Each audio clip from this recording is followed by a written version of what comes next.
Good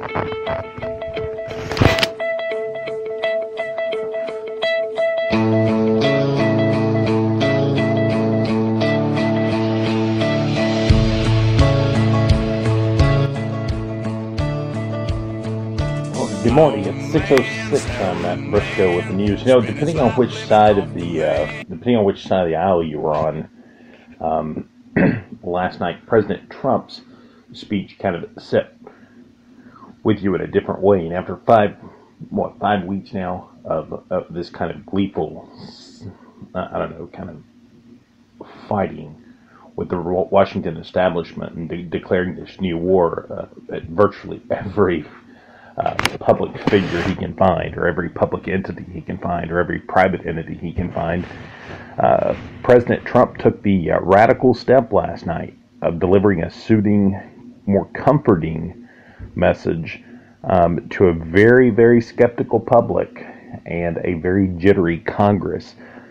For the first time since President Trump was sworn in back on January 20th, he seemed to kind of accept the responsibility of the formalities and tradition that comes along with being president. And he touched on a lot of the hard-edged elements of the economic nationalist agenda that's kind of impelled, I guess you could say, his executive orders. And he called for a quote-unquote revolution and brandished this blunter of this axe that he really delivered on his promise to speak to the Reagan Republican sector with this idea of optimism and reconciliation. So the question is, that left a lot of people last night asking, why the sudden change of heart in President Trump? Well, it's pretty simple. It's numbers.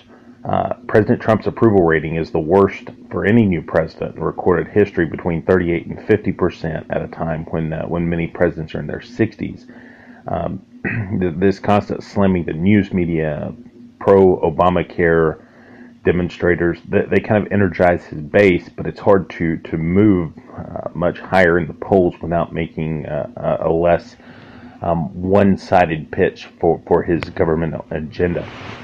So, you know, it was really a good speech. I felt like it was a really, really good speech. I felt like he addressed a lot. You know, it was almost kind of like the tale of two Donald Trumps. Between the Donald Trump that we saw last night and the Donald Trump that we see every day. And they were two very, very different Donald Trumps. Donald Trump said last night, the time for trivial fights is over. That's what he said. This coming from a guy who spent his first 48 hours of his presidency bickering about the size of the inauguration crowd. Okay? So, all of these speeches that he's delivered, from his nomination in Cleveland last summer to his little 16-minute inaugural speech, they all kind of had this gloomy, sad, almost depressive feel to them. Last night, it didn't feel that way. We spoke with a couple of his aides yesterday, and they inspired invocation.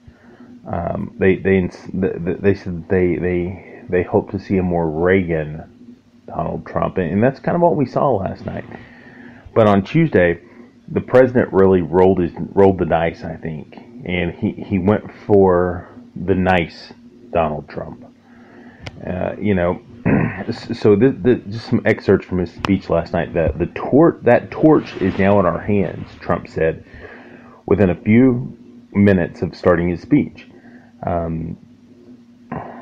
He also went on to say, and we will use it to light up the world, and I am here tonight to deliver a message of unity and strength, and it is a message deeply delivered from my heart. So, you know, Trump has been criticized for this sluggish response to violence and vandalism against Jews, blacks, and Muslims during his pregnancy. But in our pregnancy... There's a live radio blunder for you. During his presidency. But the opening words of his speech were dedicated to two things that we haven't seen a lot from President Trump: tolerance and inclusion.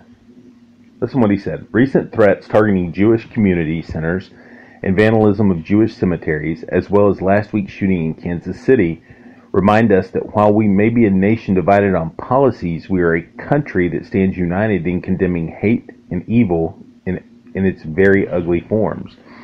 So again, it's hard to say if his statement reflected the genuine, maybe change of approach to President Trump, and some allies have suggested that recent bias-related episodes might be a false flag attempt by his opponents to embarrass him.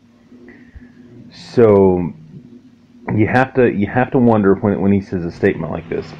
Here's another quote from his speech. It says, "It's been a little over a month since my inauguration, and I want to take this moment to update the nation on the progress I've made in keeping those promises."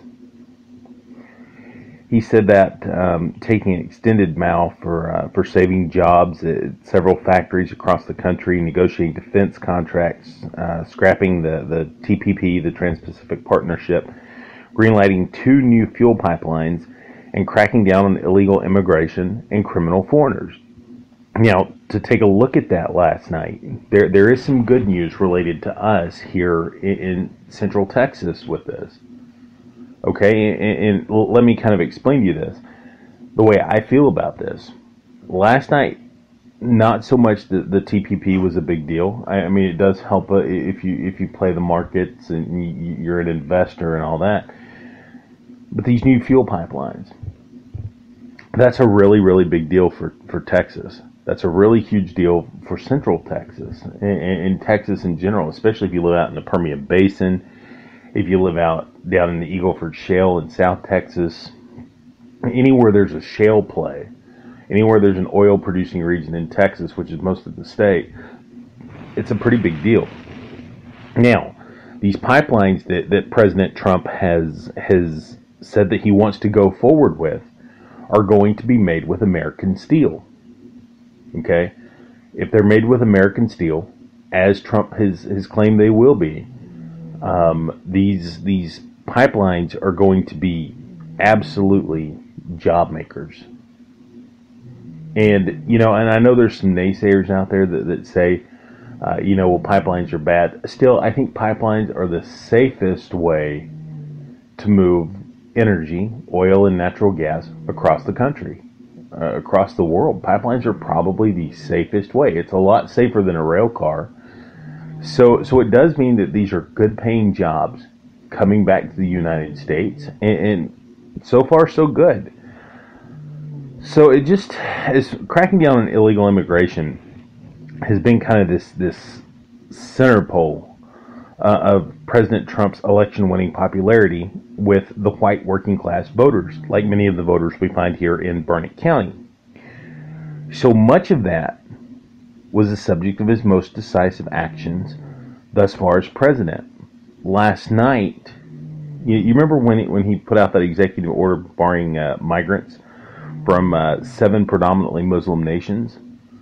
Last night, you could say that Trump's team sent out some pretty seriously mixed messages. This is what he said: "We will soon begin the construction of a great wall along our southern border." But earlier that day, in a sit-down with some of the country's leading news anchors, the president seemed to soften his stance considerably, as he's done previously in private, suggesting that the legal status must be granted to millions of undocumented immigrants who have not committed serious crimes. Immigration hardliners, and you could say Jeff Sessions is one of them, have long considered such a stance as amnesty. Okay? After he mentioned that, President Trump never brought up the topic of immigration again before the joint session of Congress.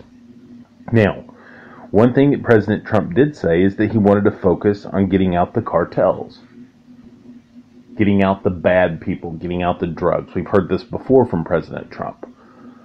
Well, he also kind of showed us another side of Donald Trump.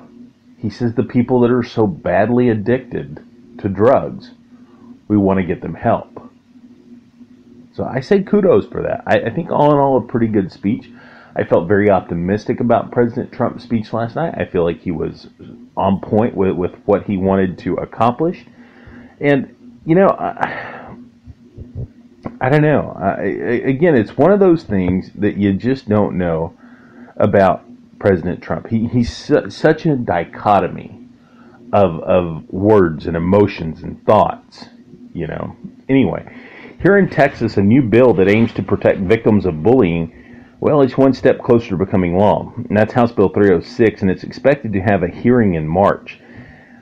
House Bill 306 lays out clearer definitions of what bullying and cyberbullying are and how they're dealt with in the courts and the schools. You can't turn a blind eye, and I don't want to see any more kids committing suicide because they're victims of cyberbullying, said State Representative Ina Minjarez of San Antonio. She said she had spoken with families who've lost loved ones to suicide because of bullying, but current state law does not allow schools to get involved if a bullying incident happens after school hours. Minjarez says that her bill would do three things on the educational side, and that's enable school districts to get involved if bullying happens after hours. Number two, it would schools, public, private, charter, whatever, will be able to set their own cyberbullying policies, and they're able to educate their students on cyberbullying and then determine if it's happening in their schools. And number three, schools can set their own agenda in terms of if there's an expulsion or whatever the consequences the school wants to set.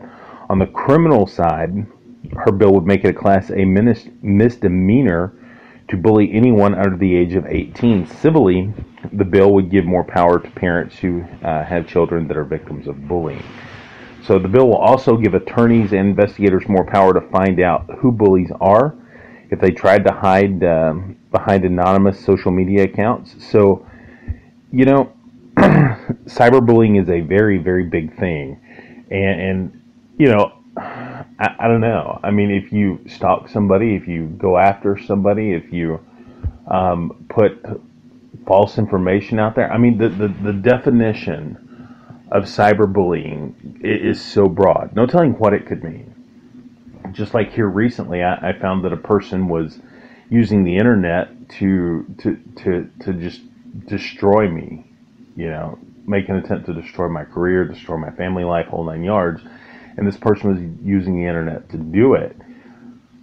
Well, you know, I'm not going to sit here and say it caused me a lot of sleepless nights, you know, because what do they say? Haters going to hate, lovers going to love, right? Who said that? Was it R. Kelly? Oh, one of them. Anyway, don't key up the music, Raymond. Don't key it up. But anyway, my point here is no telling what cyberbullying is. So I think there needs to be a better definition of it. I mean, I've got people hating on me all day long. You know, oh, he doesn't support Trump. Oh, he does support Trump. You know, hang him, kill him. Fake news. You know, just if you're a member of the media, people are going to hate you. So anyway, that's kind of my thoughts about it. I mean, just maybe we ought to focus on defining what cyberbullying is. Anyway, in the energy market, West Texas crude closed at $54.16 a barrel. That's a change of an increase 0.28% and a change of 0.15. Brent crude ICE was closed yesterday at $56.70. Gasoline was at $170.88. So natural gas was at $2.78. That's a change of 0.1%. Gold yesterday was down 10.20 to $1,243.70. Silver was at $18.37. In agriculture stock numbers, commodities, corn was at $376.25 per bushel. That's a change up 2.50. Cotton's a big thing. $76.44 yesterday, $76.44, and that's a change of 0.10. Live cattle was up $117.93. And also in the pull up our weather here from Nate Dill before we get going. Here looks like today's going to be a pretty nice day, reaching up to a high of about whoa, a little loud there, buddy. Reaching up for a high of about 84 degrees. I'm Matt Briscoe with the Hill Country Tribune.